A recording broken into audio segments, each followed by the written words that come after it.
Face front, true believers. This week we're looking at a game that's half card collecting arena brawler and half dating sim.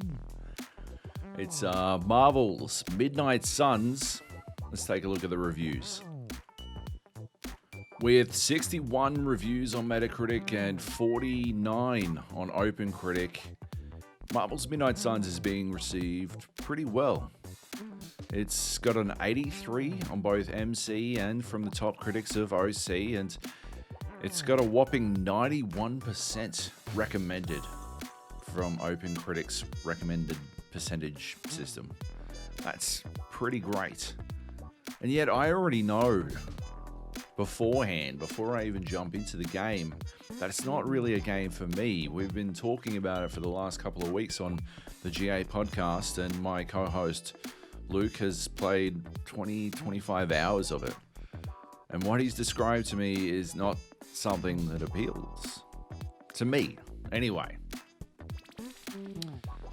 But that's kind of why we're doing reviews in review, right?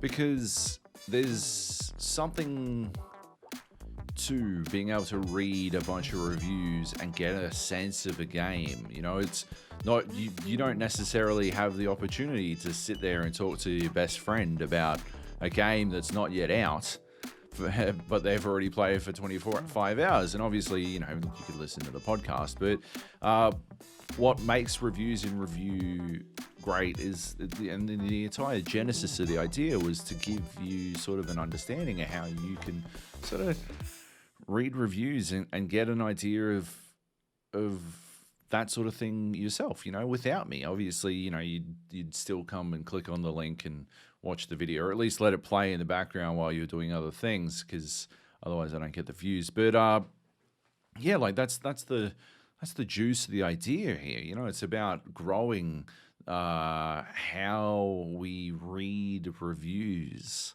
so that there's a better understanding of what game reviews really give us, you know, because that's been drifting away, and a lot of that has to do with the fact that you don't really know who's reviewing anymore, and so you need a bunch of different reviews. You need to read a bunch of different reviews, because you can't just go to IGN and get such and such's review, or GameSpot, if you always want to read the reviews by one particular person. You know, that's kind of why the YouTube critic has come, you know, to the fore, why the rise has continued to grow and grow, because it's always that one person. You might not agree with what they have to say, but you have a baseline to know how you're going to feel about it. If you're like, oh, you know, Joby,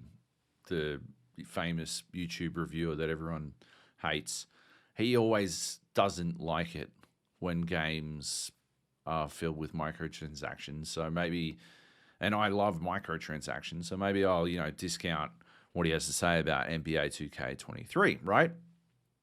That's not necessarily a great example, because I didn't review. Anyway, I've gone way off track here. Those YouTube reviewers, they generally go for about half an hour. And the tricky thing about reviews, you know, it seems like you couldn't get that from just reading a bunch of reviews, but you actually can. If you pick 7 reviews, right? The average review is about 1,000 words in length. I prefer them to be a lot longer. I write them a lot longer, but I prefer them to be longer than 1,000, but the average review is about 1,000 words in length, right? And that takes the average person about 4 minutes. Theoretically, you can knock out 7 written reviews in the same half an hour that it might take to listen to one YouTuber talk about something they might not even really have a deep interest in. No reviewer loves every kind of game, you know? And yeah, I feel like you might be hamstringing yourself by limiting yourself to just one YouTube reviewer, or if you're watching multiple YouTube reviewers, then it's taking up a lot of time. Obviously, the most efficient way to do it is watch a 50-minute video where one guy reads 7 reviews for you. Obviously, that's the best way. But if you can't do that, you could read 7 reviews yourself. And it'd only take half an hour, which I think is cool. Anyway, that's the entire point of reviews and review. And speaking of reviews, let's take a look. We're doing things in reverse this week. Again. I don't know. We went back to the normal way, but we're going in reverse. Generally, critics have really enjoyed Marvel's Midnight Suns, and so I wanted to reflect that by ending on a high note. So we'll have the low reviews first and the high reviews last. Low, medium, unscored, and then high. So, yeah, with that, let's jump in. Let's take a look at the low scores. For the low scores, I picked anything that landed below a 7.5, which on Metacritic makes it a mixed review, which is a discussion for another day.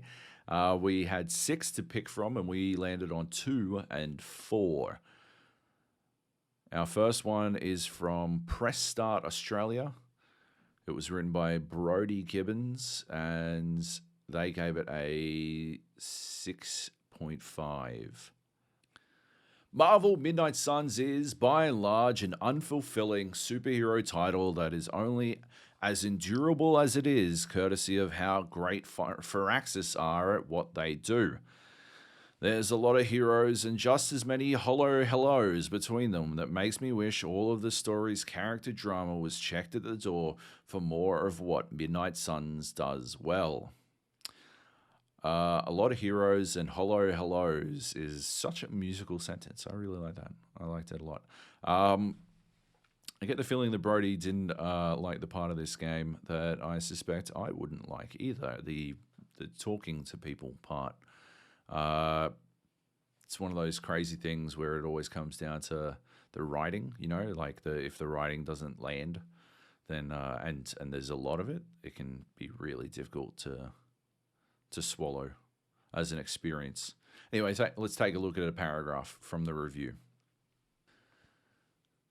I feel like Midnight Suns' presentation is several rungs below what should have been expected, and it's even well below Marvel's Avengers, which, despite its undoubtedly larger budget, is still years older now. To say Midnight Suns is hamstrung graphically by its support of older tech is an understatement, which is a shame because its art direction isn't bad. There are unfortunate masked loads like passing through a portal in Limbo, which is every time backed up with a literal loading screen. It stutters, and on Steam Deck, which in fairness isn't an optimized platform yet, it crashes after nearly every operation. The transitions between Hunter's sleeping and waking existence are cumbersome and clunky. It feels as though the entire game is at times a stitched together Frankenstein's monster. This was a good review. I don't know. I think it ended a little abruptly, but I broadly enjoyed it.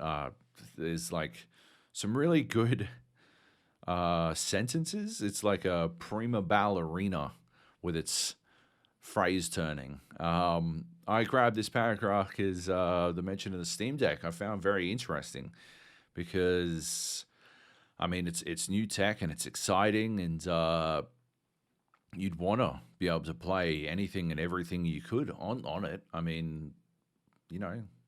It's cool. It's a computer and it fits in your hand, right? Hell yeah. That's the dream. But it's not necessarily appropriate for every game. So taking that tack and analyzing it as it performs on the Steam Deck, I'm actually seeing a little bit more and more now. But I find it really interesting. One thing, if you've got a Steam Deck and if you're in Australia, where I am, it's, not super likely that you will, but this is Press Start Australia. So, it's you can go to ProtonDB and find out pretty easily whether a game is compatible or how it plays. People are very, enthusiastic about updating that database. Unfortunately, as Brodie ran into, it doesn't really work for games that aren't yet out. So that complicates things a little bit. But an interesting, like I said, an interesting tack to take. I think this is a good review. I would have read more of it, to be honest. Quite entertaining. Shunal Doke from GamingBolt wrote our next one. They gave it a 6 out of 10. Marvel's Midnight Suns, unfortunately, is one of those games that I can only recommend if you're willing to stick around its noticeable issues. As it currently stands, the game has the foundations for a phenomenal turn-based strategy, and the gameplay variety offered by the different heroes you can play is a lot of fun. The writing and story, however, are not good reasons to play this game. Yeah, I think that is going to be the trend. People who enjoyed the story or writing will probably trend higher on their scores, and those who didn't. And that's the thing, right? When you're playing a 40-hour-long game, it sort of stacks. It builds and builds. Bad writing doesn't. It's not just a bit of bad writing as a baseline. It sort of builds and amplifies and continues to grow as you go through the game, because you already didn't like it from the get-go, but 40 hours in, you've absolutely had enough. So it's always a concern when you're writing a review and you analyze quickly that you don't like the writing, because if it doesn't change, you got to keep that in check. You got to keep it in mind. Anyway, let's take a look at a paragraph. While the story itself is at best okay, the writing is downright terrible. Not a single dialogue tends to go by without someone making a terribly written, snarky joke at the expense of another character. Just about every bit of exposition is filled with a needlessly large number of words, to the point where some of the conversations you take part in will have you forgetting what your original question even was. Basically, everyone talks too damn much, and ultimately the character uses too many words to say too little of substance. Oh no. This is my own personal nightmare, is in the paragraph where I'm criticizing the writing, I make a typo. That is gutting. But otherwise a very good review. It's just a funny coincidence that it would land there. I think Shunal had a really good grasp on this game, and there's a lot of deep analysis that resulted in what I thought really revealed what it was. It wasn't just the writing, although they didn't like the writing. There were other issues. They never really detailed in their preview, in their conclusive paragraph. They sort of hinted at the idea of there being technical issues, noticeable issues, but they never really go into that. And they hint at it a couple of times. It sort of feels like maybe a lack of confidence in the hardware that they were playing on, or something like that. It's one of those things where you're like, oh, my computer's a little bit shit. Maybe it's not up to the task of running this game. Meanwhile, Brodie's playing it on a Steam Deck, so and it's coming out on the PlayStation 4 and Xbox One S. So, most things should be able to play it. But I do understand in your gut, you get afraid. What if it's my computer that's failing? Anyway, that was just a feeling I got from this review. They never go into detail on what the technical issues might be. So, Anyway, it was a good review. And now we'll move on to the medium scores. 46 reviews qualified in our medium bracket, from 75 up to 95. There was a 94, but it did not make the cut. We rolled numbers 16 and 38. First one that we're going to look at was PCGamer. Jeremy Peel wrote it, gave it an 88. Let's take a look. Who knew Sid Meier's proteges had a secret and completely brilliant Persona game in them? It's one sentence, but I think it tells me quite a bit. Peel obviously liked the game. There's that, and the Persona reference has me intrigued to find out more. So, I don't know. Let's find out more. Nevertheless, the fighting never gets old. That's partly thanks to a variety of combat objectives and sub-bosses, but mainly due to the fact that, and this cannot be emphasized enough, you're likely to spend much less than half the game in battle. For every climactic encounter atop the Avengers Tower, there's an evening spent decompressing and picking over the interpersonal fallout of the latest plot revelation. This review was really good. Peel went to great lengths and into great depth to explain why they felt, like this game was fantastic. I think there's a lot of good insight in it, and I think it's well worth a read.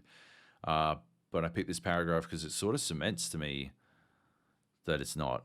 I was already pretty sure, but this paragraph, the idea that much less than half the game is spent in battle. I'm just not interested in a game where you wander around talking to Marvel superheroes, and that's whether the writing is good or bad. It just doesn't really appeal to me. But I think that's great, right? It's great that you can get that out of a review really quickly. One paragraph can be all you need to really, lock in. Obviously, we're going to continue going, but yeah, that's what a review's supposed to do. It's supposed to not only sort of like explain to people why you felt the way about a game that you did, but also give them enough information to sort of get a feel for how they're going to go with it as well. Anyway, this is a good job. Our next review is Digital Trends. Tomas Franzese gave it a 4 out of 5. Marvel's Midnight Suns is as good of an RPG as it is a strategy game. I swear I didn't pick 2 single sentence closes on purpose. This one, Peel's for PCGamer, I thought it was good. This one, not so good. It doesn't really tell me anything because it requires too much external context, right? Like whether that is praise or criticism is entirely dependent on the review itself, but it doesn't really drag me. It doesn't make me want to find out. And obviously, you could point to the fact that it, tied to a 4 out of 5. It's obviously praise, but it just feels like one of those, those catty compliments that you hear in movies sometimes. His analogies are as good as his Max Payne impression. And then, the camera would pan over to me and I'd be like, oh, is he saying I have good analogies and I look like Max Payne? Or is he saying I have bad analogies and I look like a shit Max Payne? I can't tell, right? Is he being catty or not? This is devastating to me. Anyway, let's find out if Tomas is being catty or not. The real issue is that no matter the window dressing, almost every level feels the same. A circle with 4 or 5 interactable objects within it. It's like how there are hundreds of variations of Monopoly boards, but at its core, it's often the same game, albeit a fun one, no matter where you play. With a shorter runtime, this might have been less noticeable, but at over 40 hours, levels blend together toward the end of the adventure. It also means that Marvel's Midnight Suns feels infinitely less replayable than the XCOM games, even if it has a New Game Plus mode.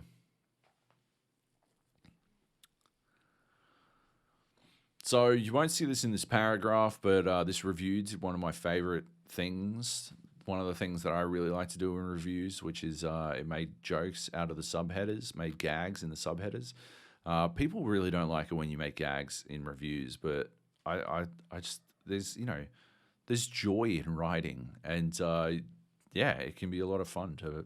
So what Tomas did was lyrics from The Sound of Silence. They started off with "Hello Darkness, my old friend," and then "I've come to talk with you again," right? And the only criticism I have, I guess, is that they didn't really stick the landing. They didn't commit all the way. Hubbub between missions. Hub is a hub pun, which I do like, but that could have so easily been subway walls and tenement halls. Like that would have been a lock, right? That one's easy. And if you've got 3, everyone's going to forgive you if the 4th one doesn't really fit 100%. If you've got to do a little bit of work, a little bit of mental work to make it fit, everyone's fine with it. So it could have been, the flash of a neon light, which, obviously linked to the thing that stabs the eyes. Anyway, I actually picked this paragraph because Tomas decided to come straight out and just tell everyone that they really like Monopoly, which is just crazy. It's such a crazy stance to take. I thought this was a good review overall. I don't think it matches up to the number that was attached to it, but the text of the review was very good, and I really enjoyed reading it. There was a lot of depth. It's definitely one to check out. Let's take a look at our unscored reviews.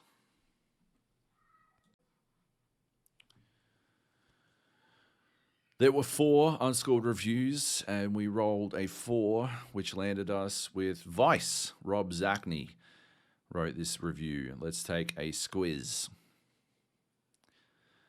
Frankly, I didn't much like the balanced Midnight Suns strikes at first. I wanted Marvel XCOM and could not help but be disappointed in how emphatically Midnight Suns is not that. Over the holiday weekend, however, I really came around to what Firaxis have done here.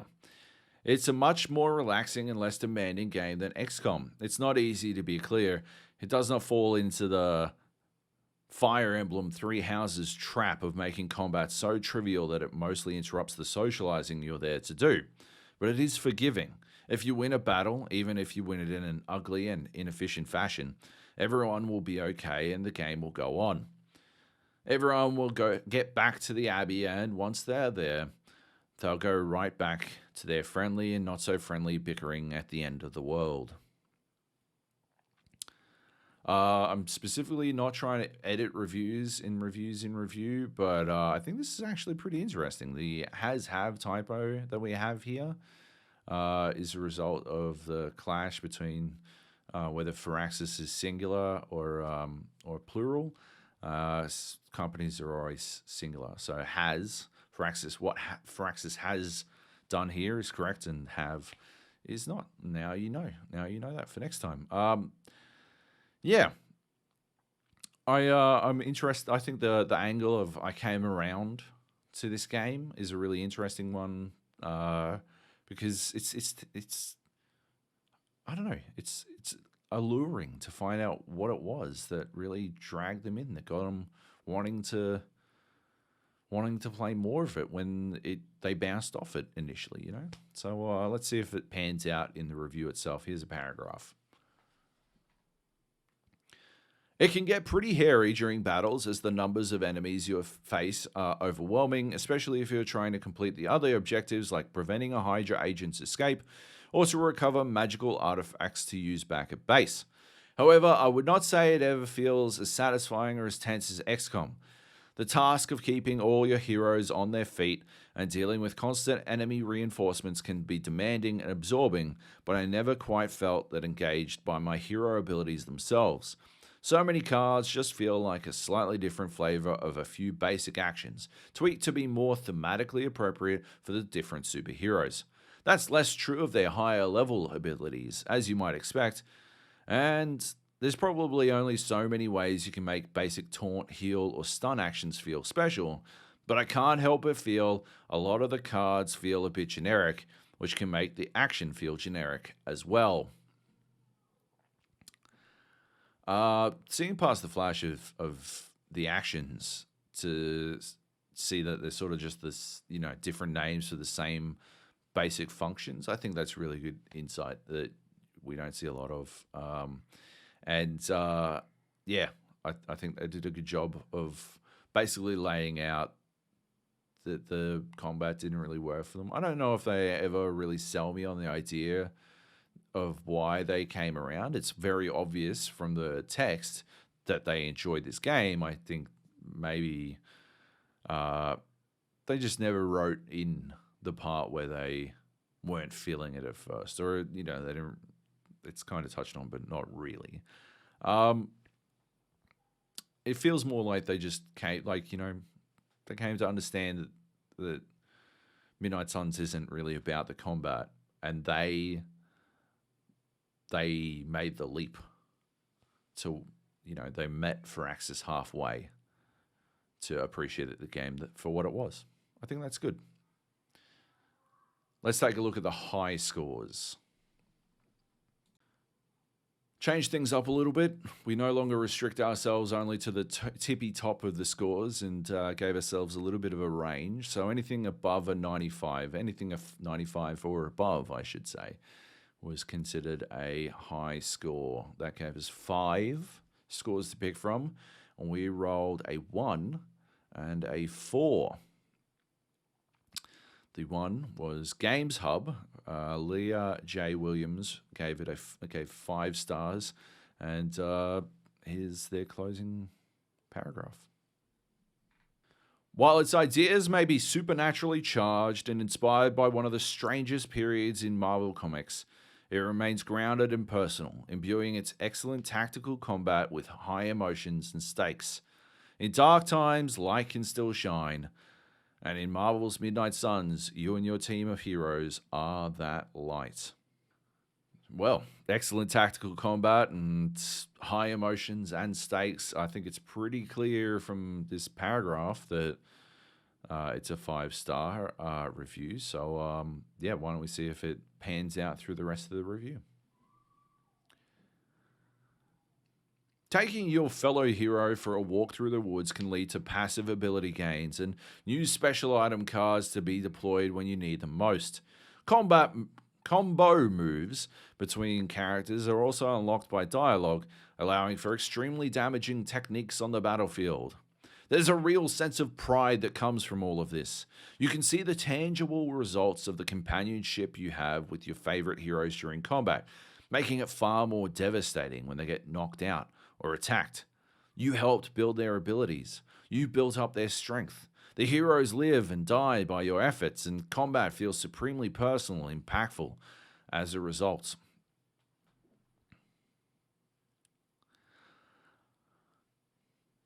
Leah does a great job of explaining why they love this game so much. They really connected with the characters, with the writing, with the story, and they felt that the combat only served to really amplify those relationships and that relationship management, not the other way around. They do mention that you get something for the combat out of managing relationships, but it's very clear from the bulk of this text that they approached it as a relationship management game first and a card-based tactics game second.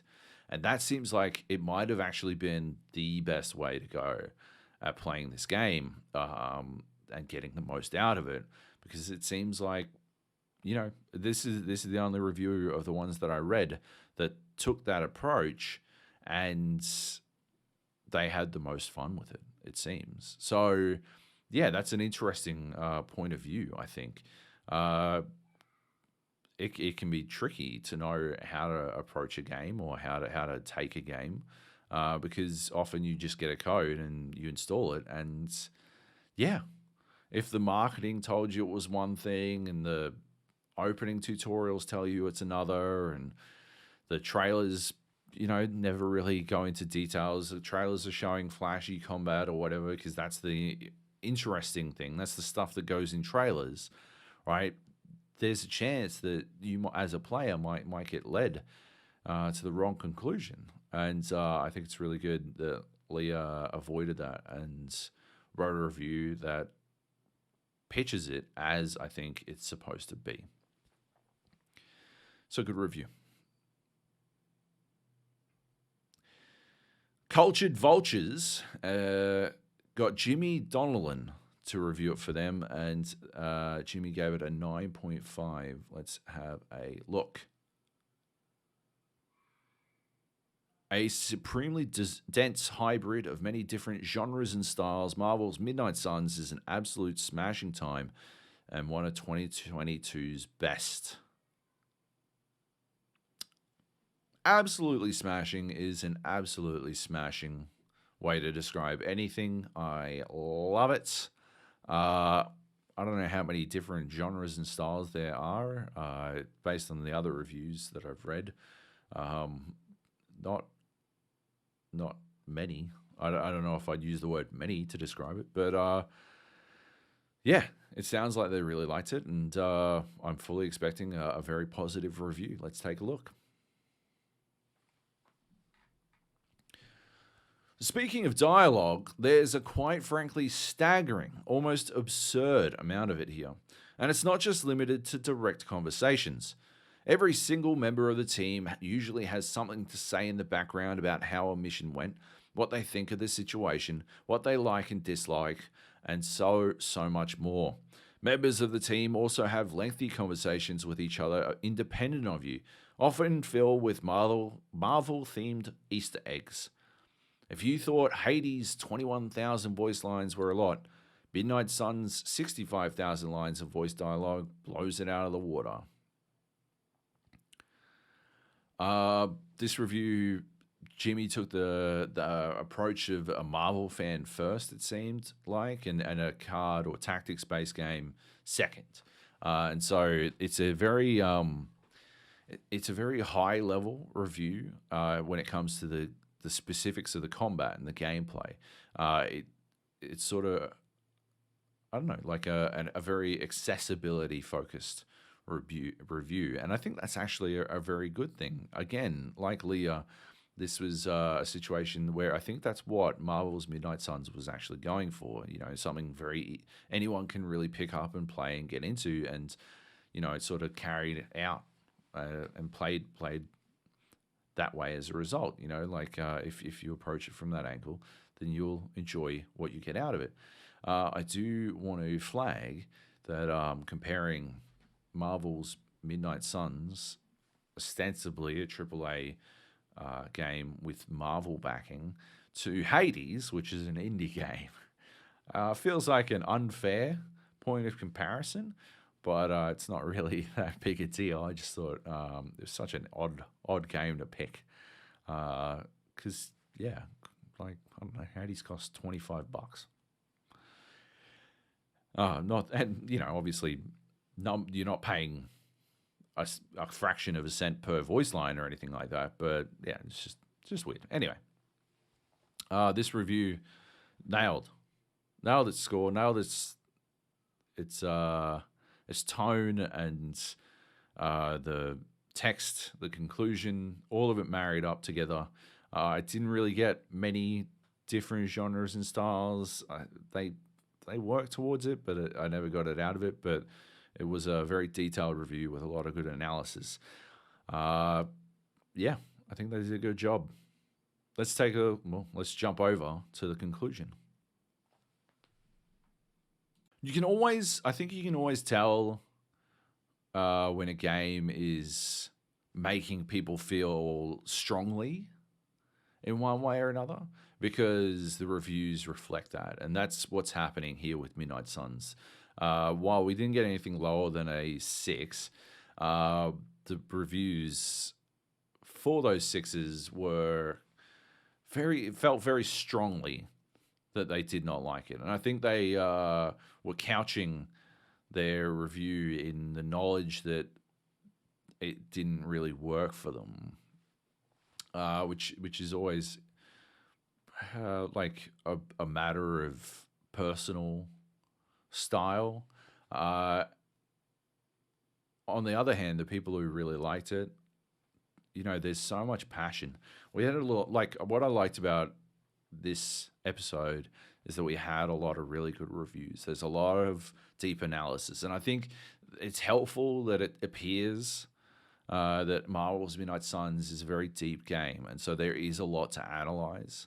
And so we yeah, we wind up with these very detailed reviews that go into a lot of depth as to why people felt the way they did about the game, you know, and we wind up with a really complete picture of what kind of game Midnight Suns is. I think at the end of the day, it comes down to whether or not you like the writing.